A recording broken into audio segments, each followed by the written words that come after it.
Alright, we are playing more Yume Nikki.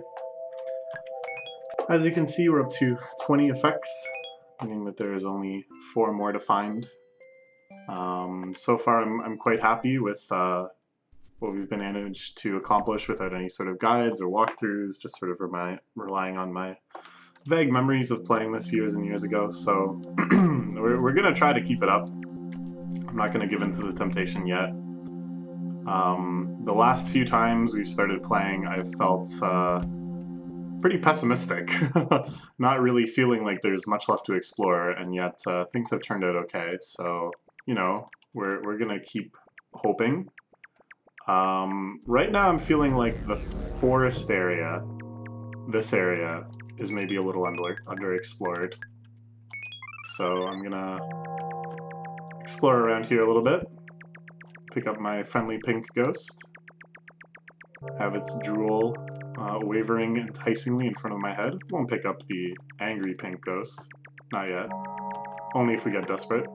I don't think these ghosts have any sort of gameplay payoff.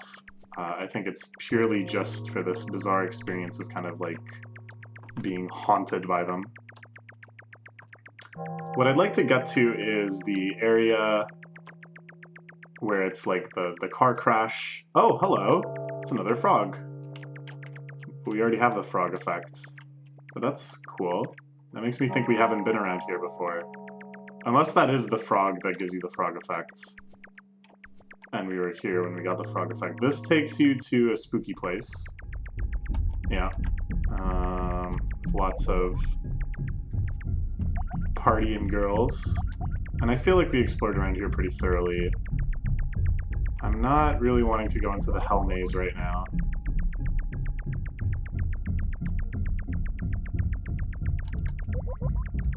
Yeah, let's just keep going.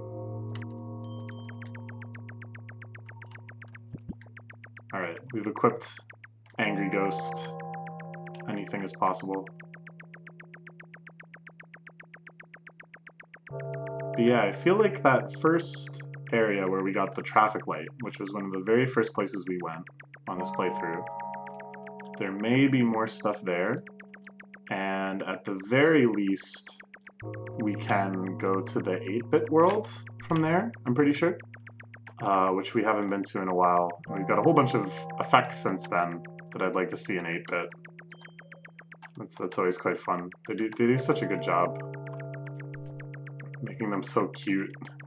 So much effort put into such a tiny thing in this game. I don't know. It's just so endlessly fascinating to me.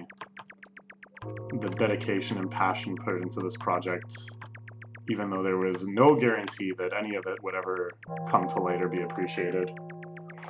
And that sort of thing just holds a lot of appeal to me.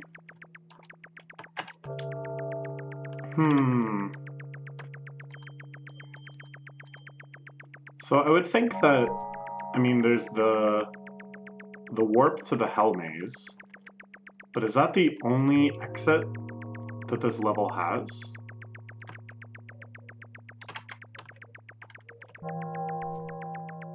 I can vaguely hear through my headphones that the baby next door is crying.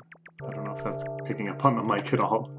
It might add a kind of a disturbing ambience. Let's swap ghosts. I'm not feeling this ghost anymore. Oh, I've got the double ghost. I have like almost perfectly in sync double ghost. Perhaps this will allow me to break through the barrier.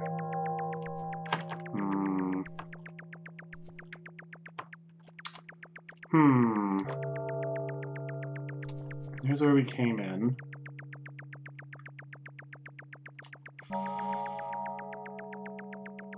I really love the music in this place.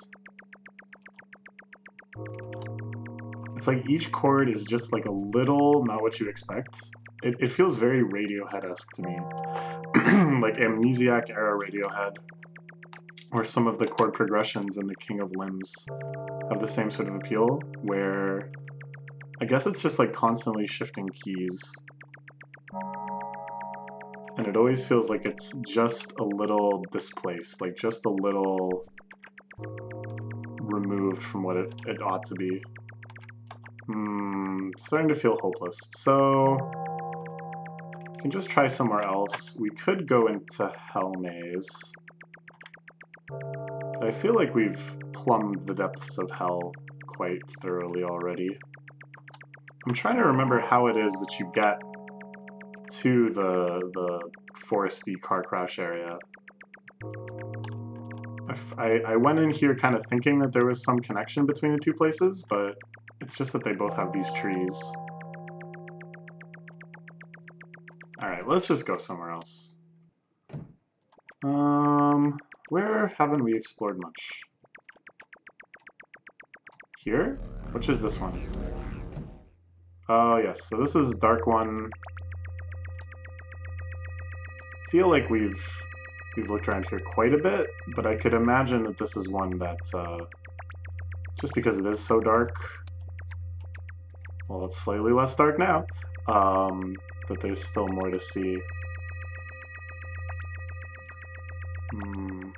Oh, hello. Okay.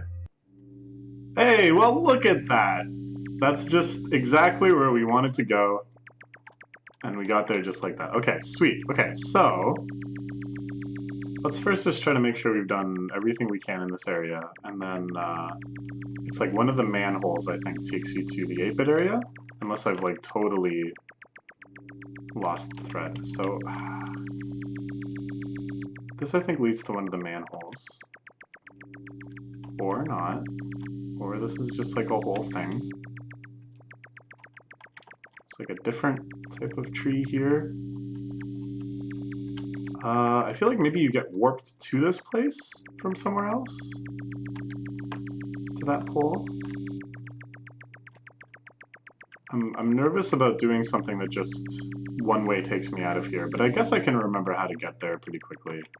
We go to the dark area with the puddles, and we kind of go up and to the right a little. Okay. I think this guy takes me somewhere. And this is like a very important person who shows up in some other key moments. Alright, let's go. Did we do this before? Yes, we did. Okay, let's try going the other way. Oh, right. This is like, once you go... Okay, so where... Okay, so now this is like the area with the traffic accident, for sure. With this music. Yes. So this is like the first place that we went. I'm pretty sure. I think the traffic light was like the first effect we got. Maybe? It was one of the first. And then this is closed. Oh, I just thought of something. Do you remember one time we found the fire? And I was like, oh, I think I need the umbrella to make it rain to put out the fire. Do you have any recollection of where that was or how I got there? I know it's in like a kind of a dingy sewers type area. There's a lot of places that lead to that kind of space. Will this just... Is this just looping now? I think it loops and I have to go... So maybe if I go back this way now, it'll take me back to where I was before? Or not. I think this is the signal that I'm... Did it just look at me? Did it... Oh, it does! Oh, that's cool. That's cool. Okay, alright, so maybe the manhole is open now? No. Okay, so I have no idea where to go from here. It kind of feels like we're stuck. You can't go down this way, can you? No. We can't get around here. Unless we can... There's no way, right? No. No. What to do, what to do. Okay, so we have one kind of lead. That I remembered the thing about the fire. And this is looking like a wake-up situation, which is really too bad. But what we'll do is we'll go back to the previous area. And we'll look around there a little more. I guess I'll try one more time going to the right, but I'm not optimistic. Unless it's like a thing where it's like, depending on when I turn back, like because I did 2 loops of it. No. Well,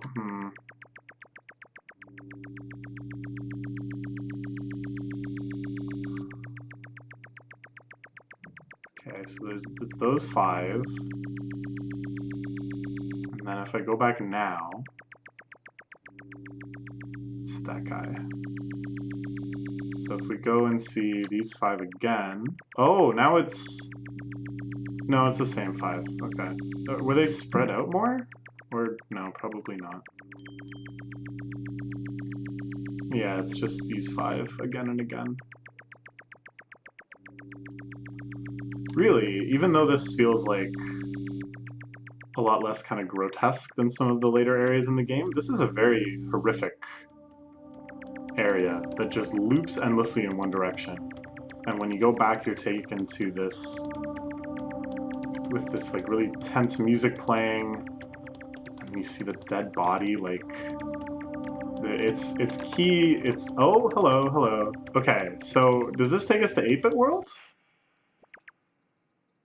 Am I totally misremembering? I wonder if we can interact with this guy at all. Yeah, no. How about... Ooh, how do you like that, punk?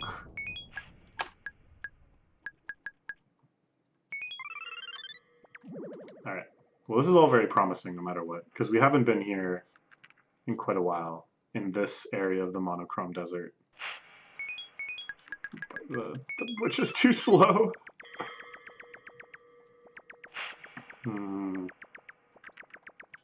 So there may be more stuff to see here, is what I'm hoping. Alright, well, we gotta head in. Oh, this... Yeah, this we played with before, didn't we?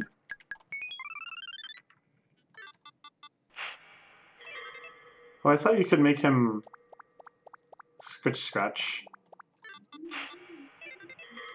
Or something like that? Oh, no, that's further up. That's further up, I think. There's the thing with the grating teeth. Yeah.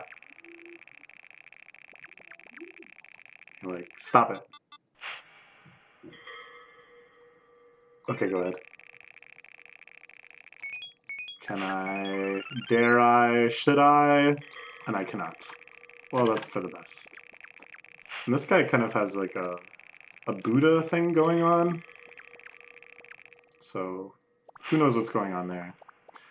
It's almost interesting how unsymbolic and almost anti-symbolic this game is. Like, where there is sort of a cultural reference like this, you know, this being kind of like a ghosty thing in Japan, or, you know, the design of the Oni or the witch, they're so standard and iconic, like, they're so deeply permeated into just sort of Japanese culture that they almost signify nothing anymore, you know? It's just sort of the most basic form that they could possibly be. And even something like that guy having kind of a Buddha-esque head is so rare in this game. You know what I'm saying? Like, it would be so much easier. It would just feel so much easier if there was overtly, like, crosses or, I don't know, pentagrams or things that carry kind of specific cultural weight. But we're provided with so little of that. Everything is just so unique. It's so kind of organic. Alright, we're gonna wake up. So not a successful run, not a successful dream, but we have some leads, I think. I'm glad I remembered about the fire, even though I don't really have any idea of how to get there yet. Alright, so we're gonna go back here, back up this way. I'm not sure why I thought the manhole took me to the 8-bit worlds. I think it was just that we already got that. I had gone to the 8-bit world like soon after that. The first time I went there. Jeez, I have no idea where I'm going now. We'll find it if we run around here long enough, I'm sure.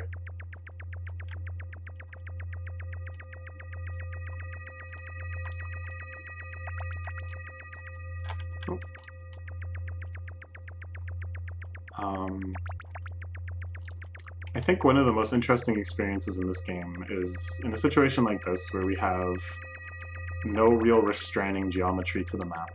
It's just a big flat square that we can freely navigate. Trying to figure out how to explore it thoroughly, trying to get like some sort of soul read through time and space to guess where Kikiyama would have put stuff. It's a pretty unique experience. Normally, exploration isn't this pure. And although I said it kind of jokingly, I think there is actually a component about trying to get into the psyche of, like, how would they lay out the objects and the warps and the relevant things. Trying to imagine what the map would look like and what kind of distribution of objects you'd want to put on it if you were Kikiyama. And lots of games have this sort of component, you know? The classic example I can think of is you're playing like a JRPG, you're in a dungeon, you're trying to make sure you get all of the skippable collectibles. Okay, so I think we go up to the right from here. And it's like you have to judge whether or not the doorway will like advance the plot and put you in a state where you can't go back and explore some more, or if it's like a side hallway.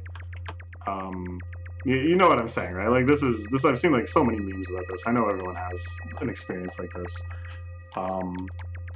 So this is just like a much purer and more difficult, I guess, form of that. Difficult really doesn't sound like the right word, but I've gone ahead and said it. Yume Nikki is the hardest JRPG. There is no gameplay to guide you. There is no logic or sensibility.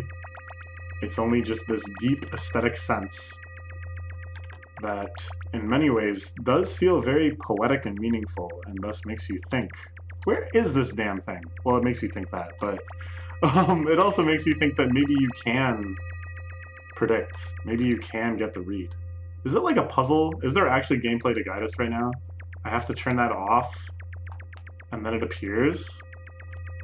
That doesn't sound right. I feel like I would remember something like that if that was the case. Is it something where it only spawns some of the time? Like, I just got really lucky, and it's not always going to be there? That I could believe much more.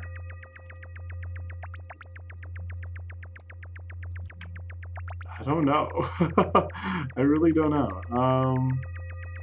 But I think if I see the door again, we're just going to give up and go try somewhere else. Which is too bad, because I felt like there was still potential. That I still should have explored the first part of that forest area more. Then again, we did already get the traffic light from there. So I'm tempted to think like along the lines of, oh, there wouldn't be two effects down that path. But this is pretty suspicious logic. This is it's exactly because it is logic that I hesitate to apply it to this game. All right, let's try somewhere else. How about this one? What is this one again? Is this super dark? Yeah, this is super dark. I feel like we've well invested. I love this guy. I think about this guy so often. I was in a situation where I was just like doodling and I was like trying to remember how to draw this guy exactly, like what the proportion of his eyes to his body is. Oh yeah, this might be like my favorite character. That's saying a lot. I love so many little creatures and characters in this game, but something about that guy, it just feels so cute. Like, that he lives in this extremely dark world, and it's kind of spooky. Like, there's this thing, which we already went through. I don't think we're going to go this way. Oops, I went there by mistake. Well, we can just leave. We already explored that area quite a bit last time. There's that thing which is spooky. There's the knife in here somewhere, which is, of course, very spooky. But, you know, he's just living his life. He's developed these big red eyes so that you can see in this low light. And this isn't as spooky at all to him. This is just where he lives. And he loves it. Very cozy. Is there multiple of them? I genuinely don't know. I'm like so very lost. This one is really hard to navigate. There's like almost no reference points. I'm just kind of going at random. Oh, hello. I think we already got something from you, didn't we? Yeah, maybe. I thought this is where you got the knife, but maybe that's the one with all the candles. Oh no, there's the knife. Okay. So, maybe there's nothing else here. Just my best friend, the gate to the desert area, the knife, and that ghost. Alright, let's try somewhere else. Actually, we'll try somewhere else on the next episode. This episode was probably the least progress yet. You know, hope springs eternal. Hopefully it does for you as well. Oh, I just realized the, oops. I should make this a little smaller, I guess. What's going on here?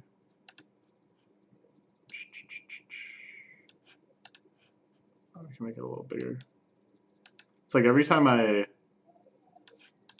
go back to the game, it loses focus. I didn't mean to overlap the game with my camera, though. That's kind of annoying. I hope I didn't do that in previous videos and just didn't notice. Okay, see you tomorrow.